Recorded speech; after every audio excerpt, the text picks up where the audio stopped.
The modern world gives us a lot of conveniences. We are some of the most privileged people, especially in the United States, in all of human history. But despite this abundance of resources, this level of comfort, this prosperity, this material success that we undoubtedly have in this period of time, people in the United States, especially today, and especially with the rise of media and screen technology, seem to be the most anxious, the most depressed, the most alienated and self-alienated. So what are some of the philosophical and theological errors that undergird some of the issues that we experience in modernity, that is to say, in the context in which we live? So using some technical language, I'm going to identify 4 reasons why modernity has a kind of blandness, we might say,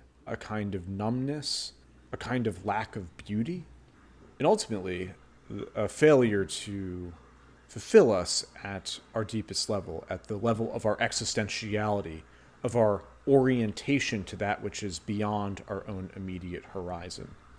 So what are those 4 reasons, or those 4 elements? The first is what I'm going to call a closed loop ontology. The second is metaphysical materialism. The third is functionalism. And the fourth is what I'm going to call intellectual anesthesia.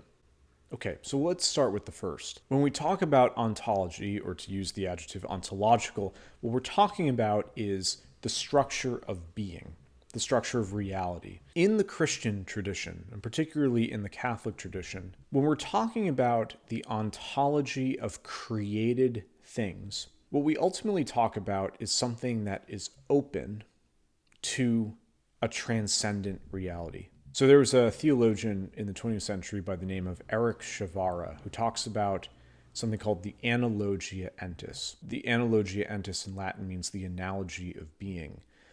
And what he ultimately concluded on the basis of principles from the Fourth Lateran Council in the Middle Ages was that anything that we can say that proposes some similarity between God and creatures has to be transcended, has to be superseded, has to be overcome by a greater dissimilarity between God and creatures.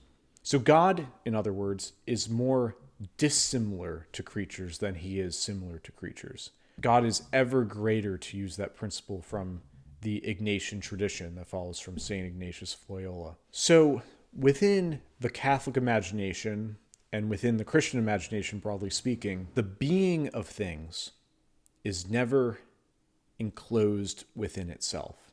So everything in the world always points to God, and God always transcends everything that we experience. So when I talk about a closed loop ontology, what I'm talking about is a way of understanding beings, particularly the beings in the universe, that is limited to itself. It's self-referential. It doesn't point to a transcendent reality that goes beyond it. Well, ultimately, a closed-loop ontology, when we're talking about social realities and social things, political objects, is one that proposes that all of your needs, including your existential needs, your spiritual needs, are met and are fulfilled by the things within our societies. In many ways, consumerism places within our hearts desires that are artificial, that were not previously there. And those desires have to be fulfilled by the consumerist matrix. Nothing in the world could give us ultimate fulfillment except God. The theologian Henri de Lubac, in The Mystery of the Supernatural, talks about precisely that the heart cannot be satisfied in anything in the world. It can only be satisfied in the reality, the supernatural reality that is given from God. So the second principle is metaphysical materialism, which builds on this first principle of a closed loop ontology. So metaphysical materialism is a philosophical position that says that the foundation of all reality is in matter, so is in the material world in which we live. Metaphysically speaking, there is nothing higher than matter, or that is to say, everything emerges from matter. So our intellect, our imagination, our thoughts, which are not properly material in their substance, ultimately emerge from matter, emerge from the brain, which is a material kind of construction that is produced through evolution and evolutionary processes. And evolutionary processes are grounded in the laws of chemistry, the laws of physics. And it doesn't go any further than that. It doesn't go beyond that. It stays within the territory of the material world. So metaphysical materialism undergirds modernity. It undergirds the presuppositions that are contained within the modern world view. The third characteristic that I'm talking about is functionalism, which builds on the first two. So I mentioned in a previous video how art has to be functional. And we see this in the medieval understanding of art as something that is ultimately for a particular end. So it's conformed to what the scholastics would call a final cause. It has some purpose, some end in society to which it is directed. So artwork should always be functional.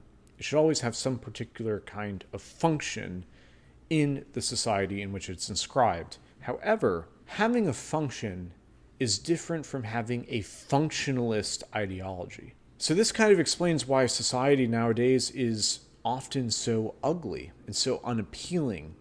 It doesn't inspire us. It doesn't move us to some kind of horizon of transcendence and self-transcendence.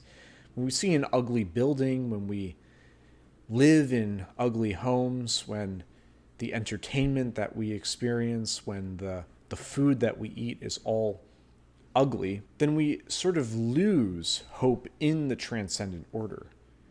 We wonder, can we possibly live in a beautiful world? Where is beauty? Where is beauty around us? And in Thomistic terms, ugliness is a kind of privation of the good. It's an aesthetic privation. It ultimately proposes that humans don't have the kind of dignity that is only given, that could only possibly be given through the imago Dei, that is the image of God in our souls. The fact that we're made in God's image and likeness, and therefore are made to be friends with God, to be present with, to participate in the life of God. Finally, what I want to talk about is intellectual anesthesia. So anesthesia makes things numb. Intellectual anesthesia, how I'm describing it, makes our ideas numb. This is particularly the case with the kinds of distractions that we have in our modern life with screen technology, with social media, things like video games, etc., that are intended to intellectually numb us. Now, functionalist aesthetics, which I described before, also numbs us in a particular way. It numbs us to the mystery of life. Ultimately, this leads to the lack of authentically self-reliant individuals. The 19th century writer and philosopher Ralph Waldo Emerson talks about self-reliance. What Emerson's talking about is accessing the potential infinitude of the human person as connected to a higher mode of living, which he calls the oversoul, that by which humans participate in a kind of beauty and a kind of truth that transcends our materiality. The way in which we become better, we become smarter, we encounter self-transcendence is to be open to the inherent mystery of experience and the inherent mystery of the world around us, to more carefully and receptively participate in the grace that's given to us as Christians. So my call to you is to combat within your own life the kinds of temptations that we ultimately encounter every day as being part of the modern world. But ultimately, the life of the Christian is meant to be a witness of a reality that cannot be confined by the narrow and ultimately dissatisfying demands that are placed upon us by the modern world.